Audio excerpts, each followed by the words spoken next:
photographing the last northern white rhino and looking into the eyes and questioning how did we allow this to happen?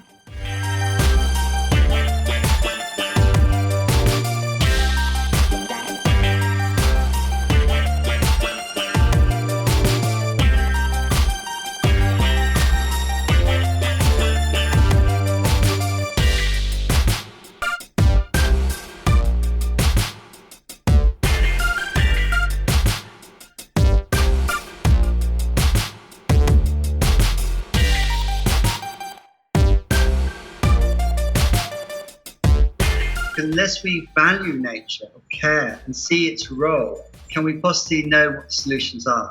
It's so important that we value the natural world and particularly the ecosystems that support them.